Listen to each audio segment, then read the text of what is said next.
नमस्कार, कैसे हैं आप सभी। आज बात करेंगे भारतीय संविधान के भाग 3 के बारे में। भारतीय संविधान का भाग 3 मौलिक अधिकार की बात करता है और मौलिक अधिकारों में आज हम बात करेंगे स्वतंत्रता के अधिकार के बारे में। स्वतंत्रता का अधिकार अनुच्छेद 19 से 22 तक में दिया गया है। आज हम बात करेंगे अनुच्छेद 21 के बारे में। अनुच्छेद 21 क्या कहता है? अनुच्छेद 21 यह कहता है कि किसी भी व्यक्ति को उसके जीवन या व्यक्तिगत स्वतंत्रता का अधिकार है। किसी भी व्यक्ति को उसके जीवन या व्यक्तिगत स्वतंत्रता से कानून द्वारा स्थापित प्रक्रिया द्वारा ही वंचित किया जा सकता है, अन्यथा नहीं। इसके अलावा किसी भी व्यक्ति को गरिमापूर्ण व पूर्ण जीवन जीने का अधिकार होगा। अनुच्छेद 21 इतना महत्वपूर्ण है कि यह स्टेट या गवर्नमेंट के खिलाफ एक मौलिक अधिकार है, जो यह सुनिश्चित करता है कि बेवजह मनमानी किसी की गिरफ्तारी ना हो और स्वतंत्रता के हनन से बचाता है हमको। अनुच्छेद 21 में यह प्रावधान है। अनुच्छेद 21 यह सुनिश्चित करता है कि बेवजह की मनमानी गिरफ्तारी ना हो किसी व्यक्ति की, या उसकी स्वतंत्रता का हनन ना हो।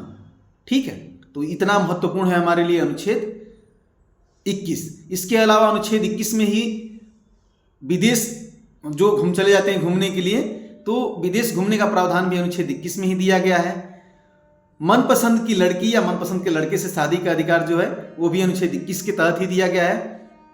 इसके अलावा सबसे महत्वपूर्ण जो अनुच्छेद 21 हमारे लिए क्या प्रावधान करता है, शिक्षा का अधिकार जो है 2009 में शिक्षा का अधिकार अधिनियम एक पास होता है और उसको अनुच्छेद 21C में, अनुच्छेद 21A में मूल अधिकार के रूप में वर्णित किया जाता है, उसको जोड़ दिया जाता है। तब से ये हमारा मूल अधिकार हो जाता है। यानी सरकारों की ये मजबूरी हो जाती है कि वो हमको 6 से 14 वर्ष के बच्चों को शिक्षा उपलब्ध, फ्री निःशुल्क शिक्षा देगी ही गवर्नमेंट।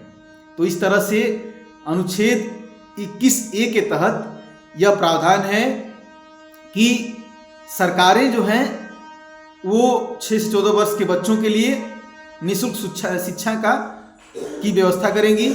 और यह शिक्षा का जो मूल अधिकार है वो कब से लागू हुआ? शिक्षा का अधिकार अधिनियम 2009 में पास हुआ और 1 अप्रैल 2010 से यह लागू हो गया। तो इस तरह से अनुच्छेद 21 हमारे लिए बहुत ही महत्वपूर्ण अनुच्छेद है। और अधिक जानकारी के लिए द अम्बेडकर टुडे नाम से हमारा चैनल, उसको सब्सक्राइब करें, शेयर करें, कमेंट करें, ताकि हम अधिक से अधिक लोगों तक पहुंच पाए। बहुत बहुत धन्यवाद। नमस्कार।